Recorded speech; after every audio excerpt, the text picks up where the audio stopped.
syutingan gol! Alhamdulillah! Alhamdulillah! Gol kedua buat Samewa setelah gol pertama di Piala Asia saat lawan Jepang.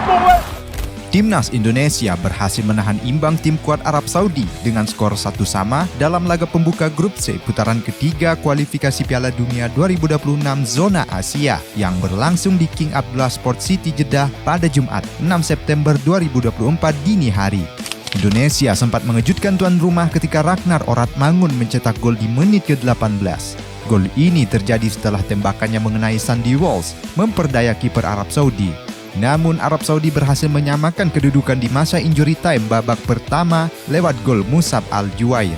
Tembakan keras Al-Juwair berubah arah setelah membentur Calvin Verdong, membuat kiper Martin Pais tak berdaya.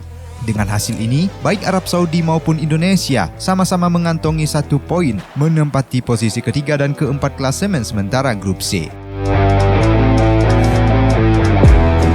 Timnas Indonesia tampil percaya diri sejak awal pertandingan memperlihatkan pertahanan kokoh yang dikoordinasikan oleh Jai Itzes.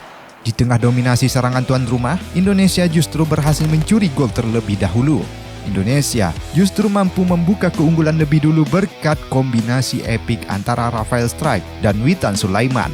Ragnar Oratmangun melepaskan tembakan yang sempat mengenai Sandy Walsh sebelum bersarang di gawang Arab Saudi pada menit ke-18. FIFA kemudian mencatat gol tersebut sebagai milik Oratmangun. Arab Saudi berusaha keras untuk membalas dengan meningkatkan intensitas serangan.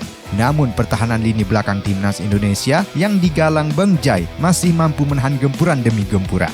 Witan Sulaiman bahkan nyaris menambah keunggulan Indonesia, namun tembakannya masih kurang bertenaga. Ketika babak pertama tampaknya akan berakhir dengan keunggulan Indonesia, Arab Saudi akhirnya berhasil menyamakan kedudukan di masa injury time. Tendangan Musab Al-Juwair yang sempat membentur lengan Calvin Verdong membuat bola berubah arah dan kiper Martin Pais pun mati langkah dan tak bisa menghentikannya. Skor 1-1 hingga turun minum. Memasuki babak kedua, permainan Indonesia tetap solid meski Arab Saudi semakin agresif dalam upaya mencari gol kemenangan. Hingga pertengahan babak kedua, skor tetap bertahan 1-1 meski Arab Saudi mulai mendominasi penguasaan bola. Peluang emas datang bagi Arab Saudi ketika sundulan Saud Abdul Hamid hanya membentur tiang gawang dan mereka kemudian mendapat penalti di menit ke-78 setelah Martin Pais melakukan kesalahan. Beruntung, Pais langsung bertanggung jawab dan menebus kesalahannya dengan menyelamatkan tendangan penalti dari Salem Al-Dawsari dan menjaga skor tetap imbang.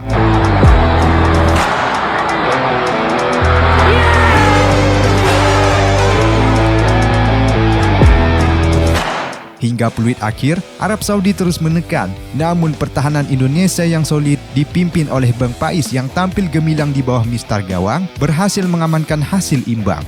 Skor 1-1 tetap bertahan hingga pertandingan usai, memberikan Indonesia 1 poin berharga di laga tandang ini.